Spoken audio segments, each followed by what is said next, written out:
Hey, how's it going everyone? Today I got a very good free-to-play deck for you all that I used to get all the way to D-level max in the KC Cup this past week or so, and this deck is Kozmo. This deck is entirely free-to-play. You can pretty much build this by going through a single box of Future Horizon, barring of course the third copy of Dark Hole, which does require you to go into the box a second time. Personally, I think the deck is perfectly fine if you just run 2 copies and you just run a third copy of Kozmo instead. So if you're trying to build this on a budget and you don't have this third copy of Dark Hole available to you, just run an extra copy of Kozmo and you're just fine, and you'll be able to do anything you want with this deck and be able to win rather consistently. The extra deck is not that important. If you don't have these cards or you didn't pull these yet and you did pull everything else in here, then you can probably even skip these and just focus on whatever is up here instead. So how does this deck work? Well, we have a lot of pilots that have an ability that say that during either player's turn you can banish this card, special summon a Kozmo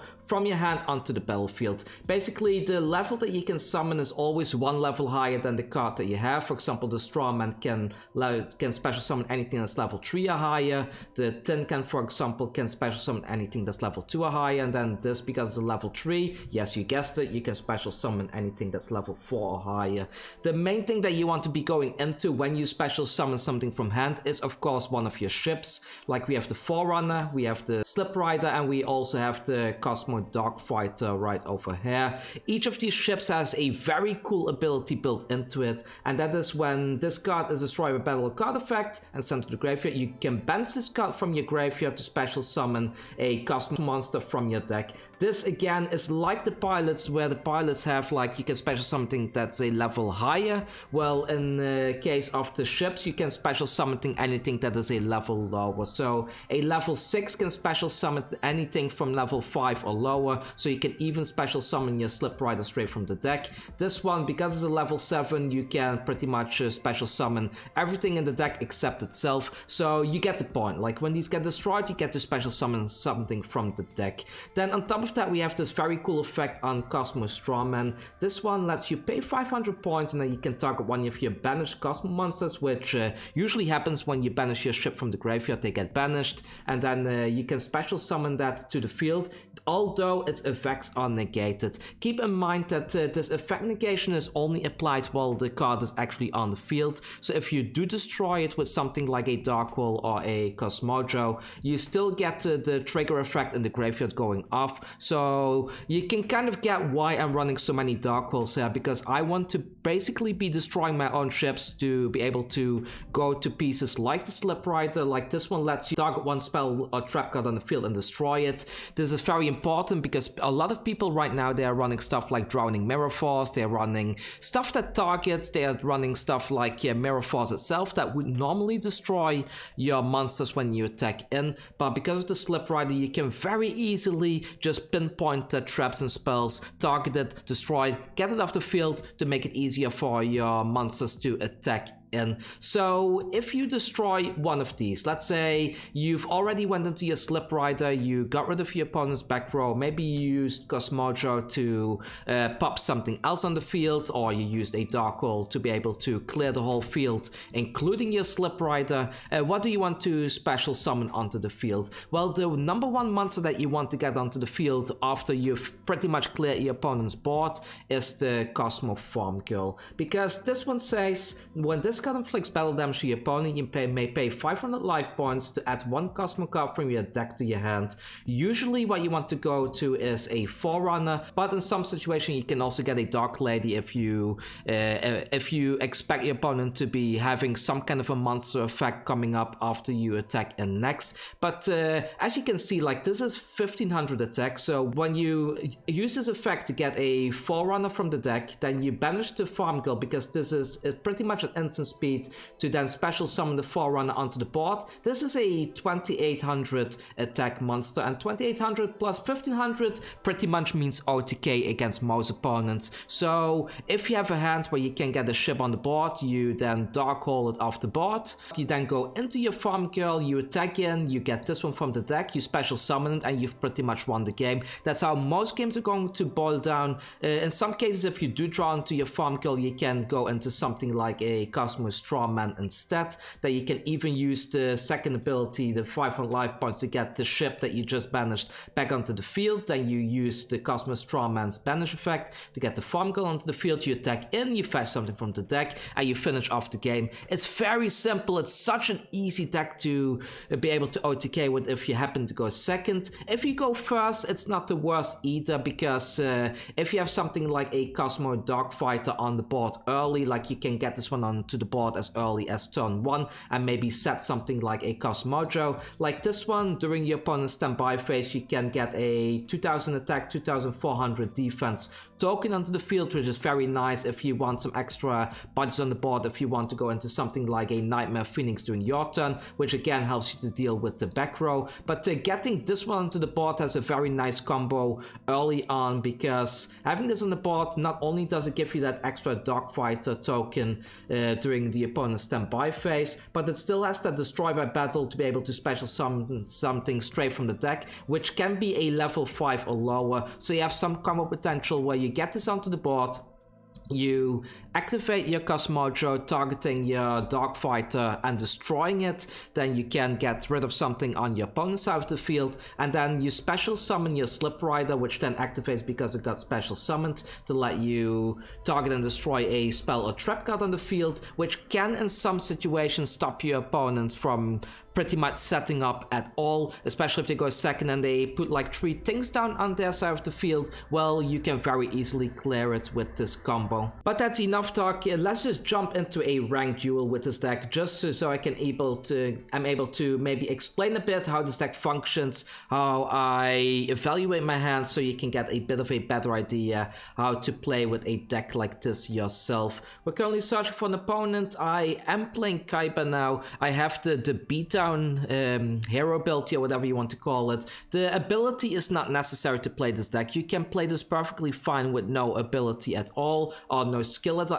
Is it called skill? I think it's called skill. You don't really need a skill to be able to play this, but it does help a little bit if you do have a skill available to you. So we're up against Cromwell, our first opponent, and let's have a quick look how we're going to be able to disrupt the board. So we're up against a full-on pendulum deck. I do want to lower the volume of the game a little bit. It's a little bit loud on my side. I'm sorry if it was loud on your side as well. So this is actually a very unfortunate hand, because as you can see, we have the Kozmo Slip Rider, but we do not have a pilot to be able to play this one onto the board. It's actually good that we got this kind of a hand early on, because it kind of showcases that a deck like this, it can definitely brick if you don't draw into one of your pilots, which is kind of rare, because we run quite a significant amount of pilots in the deck in general. How many do we play? Let's see, 1, 2, 3. I think we run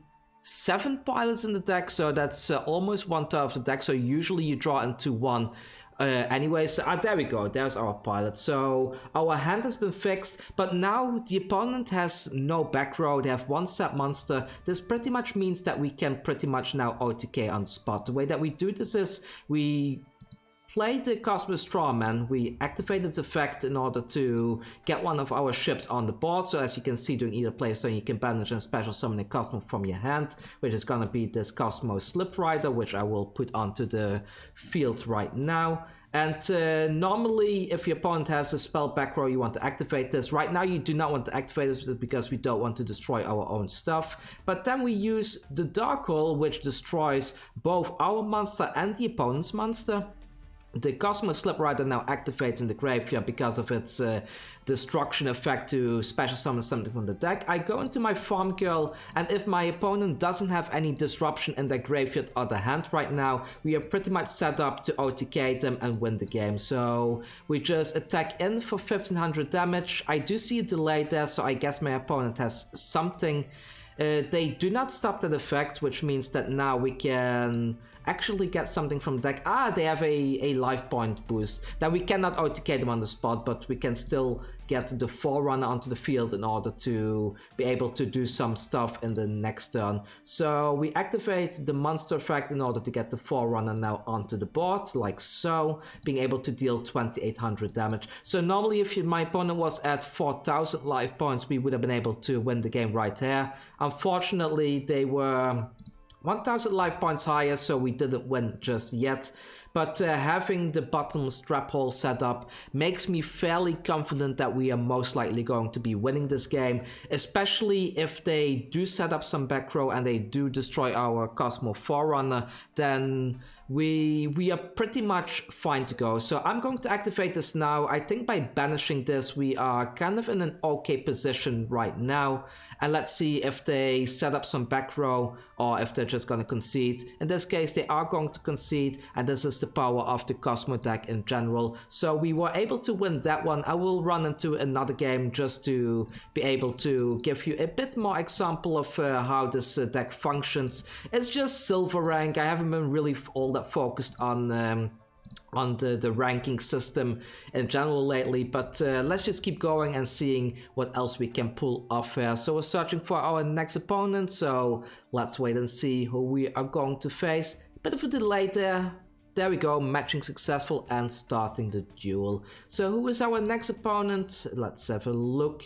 So our next opponent is from Japan, nice, and we're up against TK0218. That's funny because 0218, like 18 February is actually my birthday, so I'm going to be having my birthday in a couple of days or so. I wonder if this person has the same birthday as I do. So the opponent going first is perfect. We have the Slip Rider, which allows us to destroy something in the back row. We do not have the Dark Hole, which means that we cannot really OTK on the spot just yet. But let's just wait and see what the opponent is going to do. It looks like it's going to be a full-on Blue Eyes deck. We do have some very good back row here to be able to deal with most of whatever they are going to try to do, so I'm not too worried right here. So Kozmo Dark Lady, it's nice, but I think I want to have it in the next turn. So what I'm going to do is I'm going to play this now. I'm gonna get the Slip Rider onto the board first because I don't know if this is a Mystical Space Typhoon, so I don't want to set my traps and then accidentally be getting rid of that. I guess in this case I could attack this one first, but actually it's probably better to just go into the Slip Rider. So let's just go into the Slip Rider now. We special summon that. I almost misclicked there. And we're going to remove the opponent's back row. Let's go ahead and activate that. So there we go, back row is now gone. It was a Drowning Mirror Force. This is what I was talking about. Like these mirror forces, they are everywhere. They are absolutely everywhere. But thanks to this little Slip Rider right there, we are now able to attack in. I could activate the skill here to boost my attack power, but I don't really want to do that right now. So let's go ahead and get rid of the Maiden with Blue Eyes. Oh, what does this do? Did I make a mistake? I didn't read what this does. Oh, it's Power of the Guardians. Place one spell, the Equip monster. Well, that's fine, that's fine. It's just a Blue Eyes coming down. It's perfectly fine. The attack got negated, but the opponent is most likely going to try and pull off some shenanigans anyways. We have the Cosmojo ready to be able to clear whatever they're trying to do in the next turn. I'm just going to be ending the turn here and see what they are going to do next. So let's have a look. They're going in attack position. I'm hoping they just special summon one of the big creatures. There they go, they actually do that. And they go into a Twin Burst Dragon. I'm going to activate my bottom strap hole. If they respond to that with something, I can always activate my other thing as well. So the bottom strap hole will get rid of that monster straight away. And let's see what they are going to do next. They just set two things. Let's see, what could I do here? So how does this one work?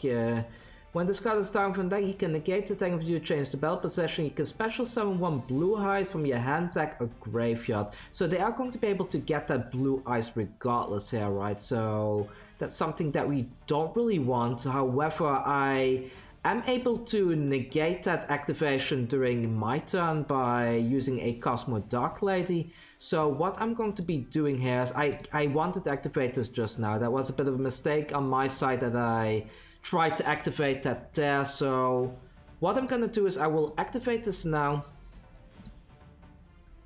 I will destroy my Slip Rider in order to get rid of whatever they have face down right here. then the Slip Rider will activate in the graveyard in order to get one of my... I guess in this case I want to go for the Kozmo Strawman, because the Kozmo Strawman allows me to special summon a Kozmo monster from the Banner Zone as well, so I will activate that second effect. So here we go, 500 life points to special summon one from here. The cool thing is at the end phase, the Kozmo Strawman says that, like right now, the effects are negated of the Kozmo Slip Rider, but it says at the end phase I need to destroy this thing, but when this is destroyed and goes to the graveyard, that destruction effect still triggers because it's no longer on the field, which is very nice. So I will go ahead and activate this now to get my Dark Lady onto the field. The Dark Lady, I can pay 1000 life points in order to negate an effect, which I'm going to use to negate this one's effect after I attack into it. So let's go ahead and do that. I will attack into this monster. They are going to activate that effect, obviously, and then I will be able to activate the Dark Lady in order to negate that monster effect. So here we go, activate effect. And I will pay that 1000 life points. This one gets negated, it also gets destroyed. And we don't need to deal with some pesky blue eyes monster coming down after this. Okay, so I'm going to finish this battle step. This should theoretically be destroyed now, right? Is it? There we go, it's destroyed. So next up, I want to be able to attack the life points directly. Actually, I don't know how much life this has right here. I guess what I can do is I can just attack in first just to kind of scout out what they have over here. I don't think it has more than 2300 defense anyways. That's a bit annoying, but that's workable, and now we can activate this in order to get our Kozmo Forerunner onto the board, like so. And I think that should be enough to finish off the game. I'm not sure. There we go. So we finished off that game. And as you can see with Kozmo, you can very easily just completely dismantle your opponent's back row. You can completely get rid of the entire board state as well. And we were able to win that one with relative ease as well. I think Blue Eyes is one of the better decks out there as well. So that's just nice to see. And we are able to rank up. What do we get as a reward? Just 20 gems?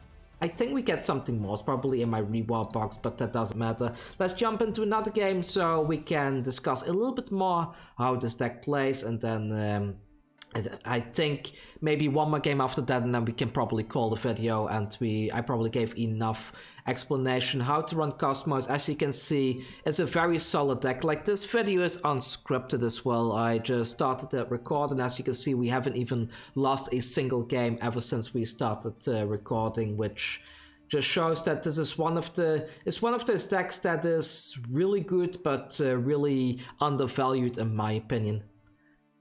So this is a bit of a bad hand. We don't have a ship to go to. We do have a Cosmojo, but what we can do during our turn is play the Kozmo Tin Can.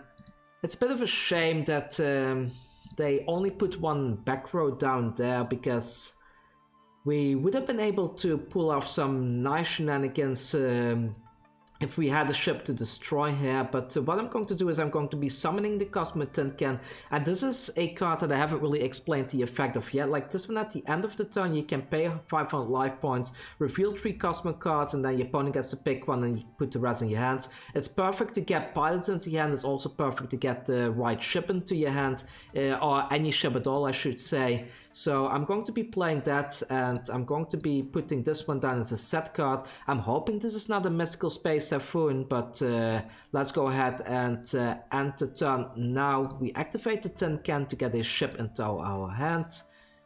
So the opponent is not responding yet, so let's go with this.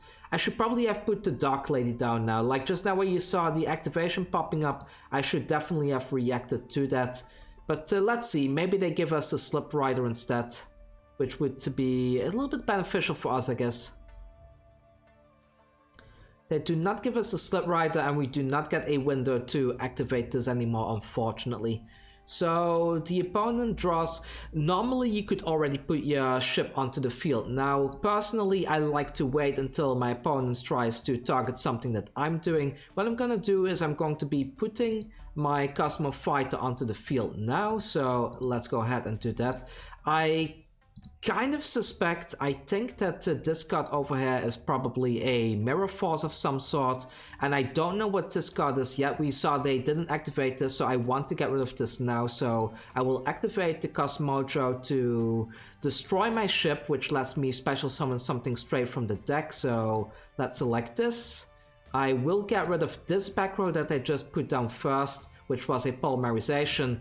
Then we can activate the Kozmo Darkfighter, which gives us two options here. Like, we can either go into a Slip Rider to destroy that, or we can risk it and go into the Kozmo Farm Girl. Kozmo Farm Girl would allow us to OTK here, however I think playing it the safe route is probably the better choice here. By going with this, destroying that back row, and now we can use the Straw Man to get our ship back instead and still have enough power on the board to be able to finish them off. So the opponent looks like they completely bricked. It's a bit sad for them, but it's not oh well, we got a bit lucky there, didn't we?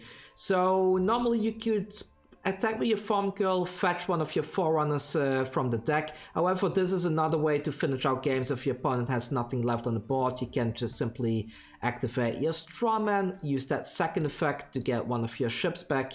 So we are going to be targeting that Kozmo Fighter, which is a 2000 power ship, and now we have enough power on the board to be able to finish off the opponent. And I was about to activate the skill to show you that you can make the power of these cards even higher if you want to. So yet another win. Let's just jump into the next game. But you can see this is a very good deck. It just works. It just works, and I think for anyone out there that wants to have a good deck on a budget that can go toe-to-toe with all those big decks out there, this is really the deck to play. Like, this deck is just so extremely good. You should definitely give it a chance and definitely build it, especially if you've already been going into Future Horizon anyway, because you do need those Link monsters like the Nightmare, what's called the Unicorn, and the Nightmare, what's called Phoenix. You need those anyways for most of your deck, so it's just a good box to go into, even if you want to play other things in the future. So here we got another one of those really nice setup cards. We can use the Straw Man to go into the Forerunner, and then next turn we can Kozmo just something off the board, get our Slip Rider back, and then have the Dark Hole ready in order to combo off during our turn. And the thing is, they cannot target our Forerunner. They cannot do anything about our Forerunner, because pretty much everything in the game right now, barring something from a Dark Hole, which kind of benefits us because we get to put something from our deck onto the board anyways. If they do Dark Hole us, we are pretty much set up. Like, a hand like that, it almost means that you're going to be winning that game. So let's have a look what the opponent's actually playing. I shouldn't celebrate too early. If they suddenly put a Kaiju down and tribute my thing, I'm going to be swallowing my own words. But yeah, now we just wait. So right now we have a double removal on the board. We can use the Kozmo to get rid of anything we want on the field. In our case, that's usually going to be the back row. Then we can go into the Slip Rider to be able to get rid of a second back row, which is like a 2-value right then, and during our turn we can Dark Hole, get rid of whatever monsters they are going to be putting on the field, and then we can just go into Farm Girl and finishing off the game. I'm hoping here that they just put 2 back row down, and that we can kind of pick the ones that we want to. We can kind of pick off all the back row in order to make sure that we can go in with our Farm Girl without being interrupted. Yeah, they summon a monster Despots. Alright, so I don't think I'm going to do anything just yet. I'm just going to wait and see what they're going to do, and then I will just disrupt one of the key pieces later on. I think that's the best way to do it. Let's just wait and see. So another thing we can do is, if we feel like they might be OTKing us, we can go into Dark Fighter instead after we destroy this one. By going into the Dark Fighter, we allow us an extra body on the field that when it gets destroyed, it also lets us go into the Slip Rider after that anyway. So let's see. So this one, I can't really remember what Despots does. So once per turn, you can reveal any number of Despots in your hand and shuffle them into your deck, draw the same number of cards, and banish 9 Despot cards with different names from your field and the graveyard except Despot base. Shuffle all cards in your deck let's just let it resolve. Let's just see what they're going to do. I think the way that despots work is that they just want to get these giant despots on the field that keep buffing each other, but we can very easily disrupt that during their turn anyway, so I'm not really all that worried about that, to be honest. So we keep on waiting. Like, waiting during the opponent's turn is, is something that's a bit frustrating as a content creator, because, like, how do you fill this void, right? Like, what do you do? So they are pumping the attack a little bit more here with one of the cards. They have another set card, and I'm hoping that they try to enter turn here. So I think this one is not really a threat here.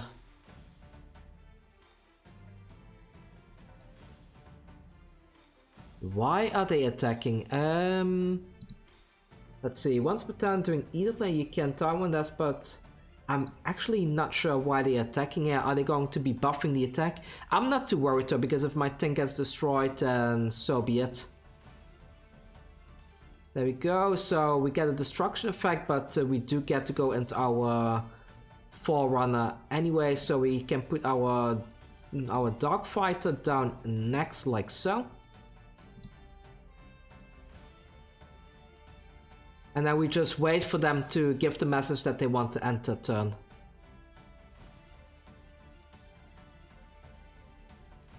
Let's just wait and see. Okay, opponent wants to enter turn. Time to disrupt the back row.